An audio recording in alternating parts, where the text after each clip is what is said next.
안녕하세요. 요즘 3세기 교부들에 대해서 알아보고 있고, 3세기 교부는 학파를 형성해서 나름대로 그 학파들은 자기들의 신학적 그 팀 칼라를 이렇게 이제 띠게 되고, 후대 4세기, 5세기에 큰 이제 신학적 스트림을 이제 이렇게 만들게 되는데요.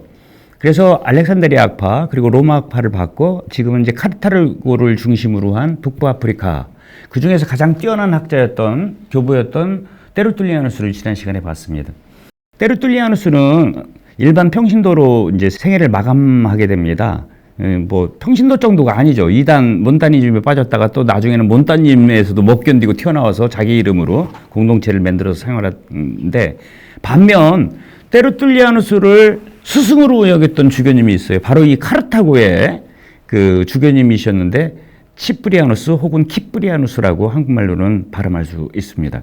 이분은 그 비서에게 아침마다 우리 선생님 좀 모셔와라 그랬대요. 그게 무슨 얘기냐면은 테르툴리아누스 책을 갖다가 가져와라. 그쯤 이제 읽게 되는 거죠.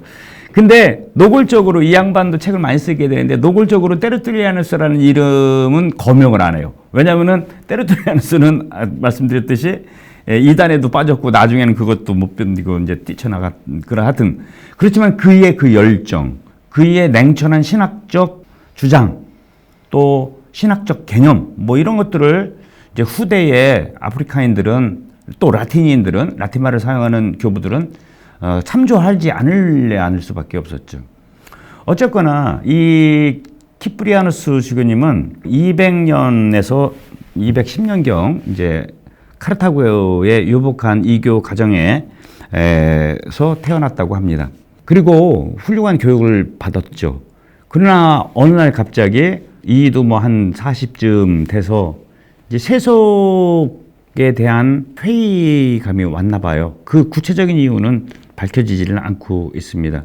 속세의 불의와 부패에 이제 실망을 느끼게 되고 30대 후반에서 40대 정도에 이제 세례를 받게 됩니다. 근데 이는 세례받은 지 얼마 되지 않아서 불과 3년 만에 그 카르타고라는 북부 아프리카의 최고 큰 도시에 이제 주교가 되게 됩니다. 이제 그가 그렇게 주교가 되고 한 10년, 258년에 이제 순교를 이제 하시게 됩니다. 10년간의 이제 주교 생활 끝에 이제 순교를 하시게 되고, 길지 않은, 어떻게 보면 신앙생활을 한 게 한 15년도 채 안 되는 그 기간 중에 이제 많은 또 책을 남겨서 후대 교회에게 지침을 이렇게 가르쳐 주셨다고 할 수 있어요. 근데 아까 말씀드린 대로 세례받은 지 얼마 되지 않는 신문교우가 주교가 된 거예요. 근데 그 당시에 노바투스라는 분이 계셨어요. 신부님인데, 이 분은 다 본인이 이제 저기가 된 줄 알았어요. 뭐죠? 이제 주교가 되고 싶었는지 어쩌는지 하여튼 제1지명자였는데, 그보다도 이제 하느님 백성은 치프리아누스를 택하게 됩니다. 249년에 이제 주교가 되는데, 채 1년도 되지 못해서 북부 아프리카에 가장 큰 박해가 일어납니다. 데키우스 황제의 박해예요. 이 박해는 아주 물불안가린 박해였었습니다. 벌써 이렇게 기원 후 3세기는 대제국 로마가 흔들리기 시작했던 때입니다. 정치적으로.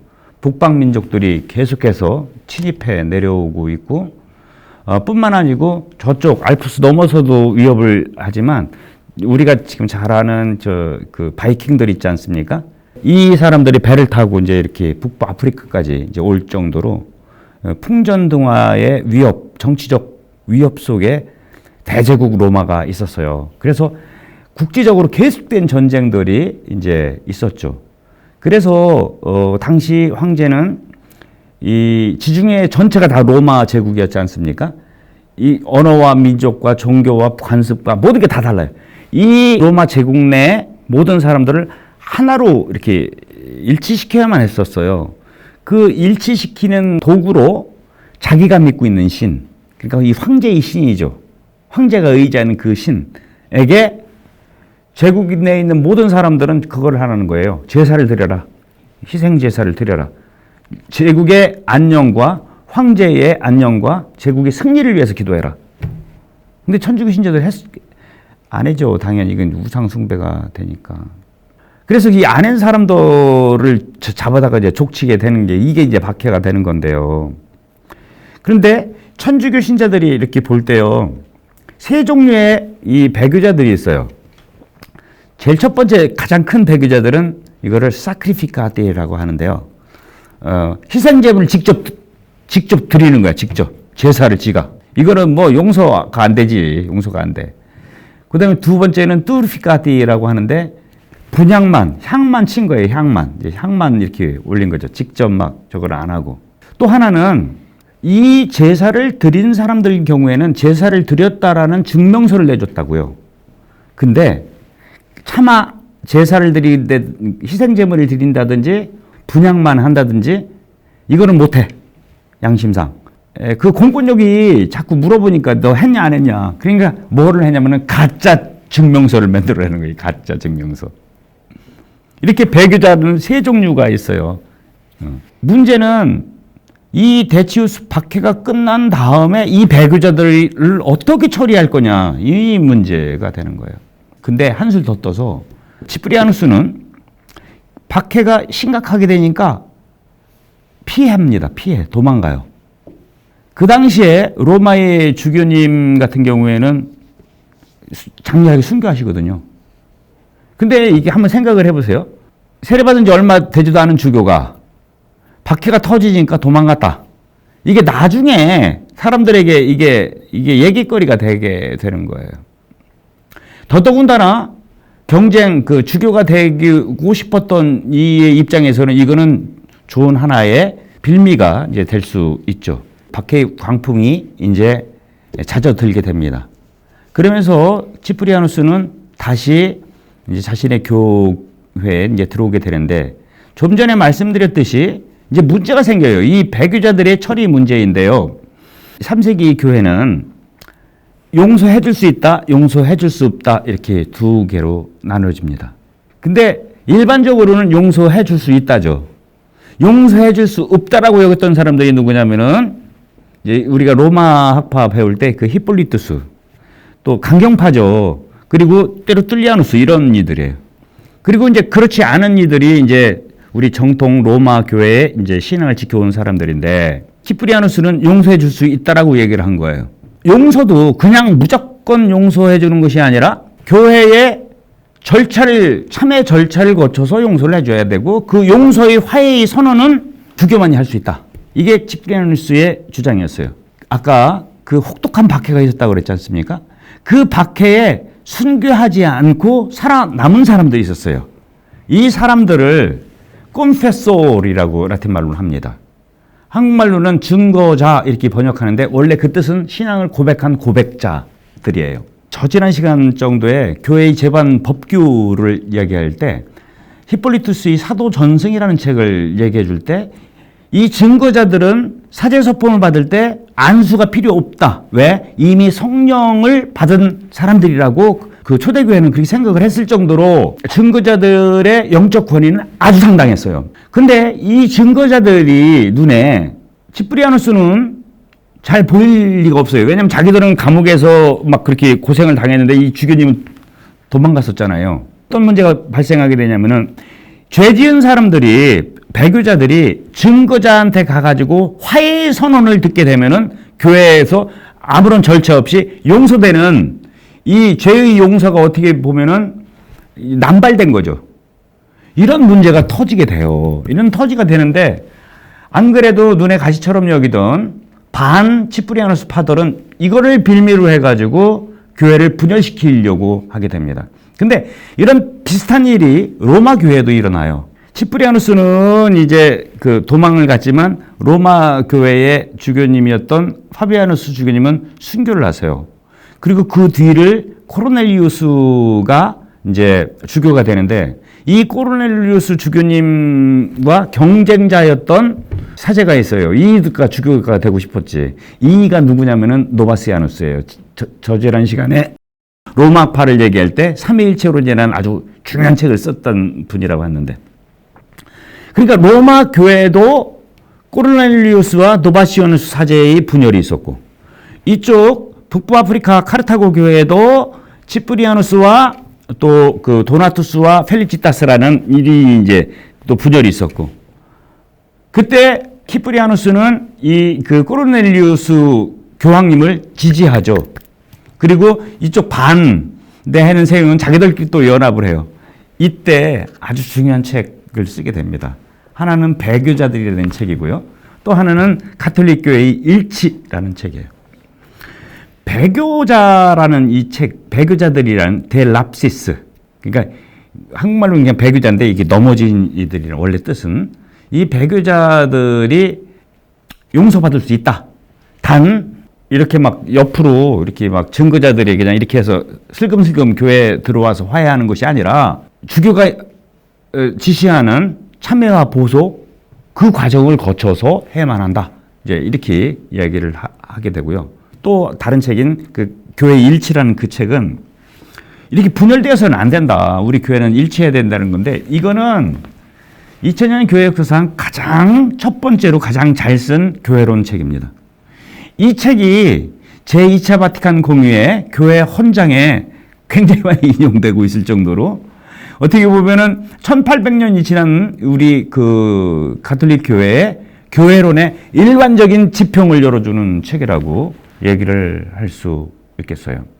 여기서는 두 가지가 다뤄지고 있어요. 이 교회 일치 사장이 굉장히 중요한데, 하나는 교황의 프리마투스 수익권과 또 하나는 주교들의 공통된 그 콜레지알리타스 공동체성, 이거에 대해서 이제 이야기를, 이렇게 배교자들의 용서, 화해 이 문제가 해결됐나 싶더니 또 다른 풍파가 이 북부 아프리카 교회에 이제 밀어 닥치게 됩니다. 1952년에 이제 패스트, 흑사병이 이 지역을 창궐하게 됩니다. 요즘 코로나보다 더 심각하죠. 이때는 막 다 죽어가는 거니까요. 이때 또 다른 박해가 일어나요. 왜 박해가 일어나냐면은, 그러니까 엎친 데 덮친다고 그러죠. 지금 박해가 일어나고 있는 와중인데 전염병이 이렇게 이제, 왜 그러냐면 이 전염병이 이라데이, 신들의 분노 때문에 퍼진 거다라고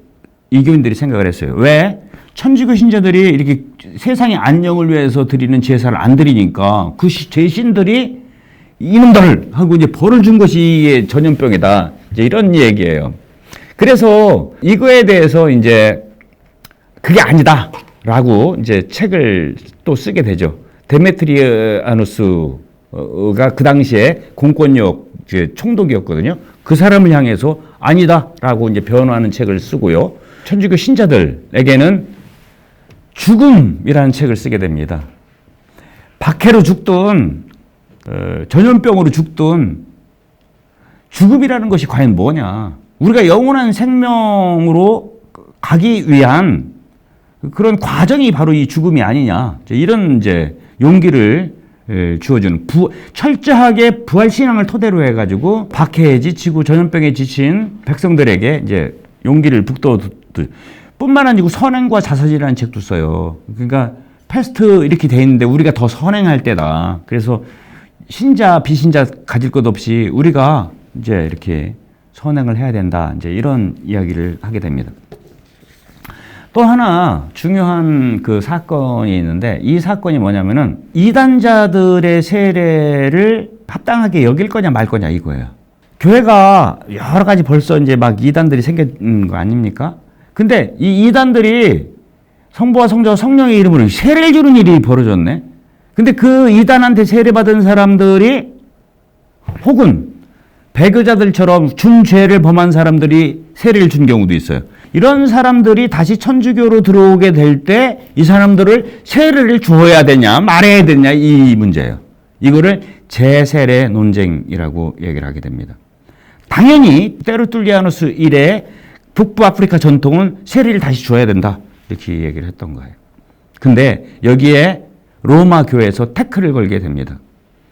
이때 로마 교회는 아까 코르넬리우스 교황님이 벌써 돌아가셔요. 코르넬리우스 교황님은 2, 3년, 이 당시 교황님들은요, 몇 개월 만에 돌아가시는 분들도 되게 많았어요. 왜냐하면 박해 시대였기 때문에 막 수시로 이제 돌아가시게 되는데, 코르넬리우스 교황이 이제 또 순교하시고, 그 다음 이제 스테파노스 이제 교황님이 이제 착절을 하게 되는데, 이 문제가 생긴 거예요.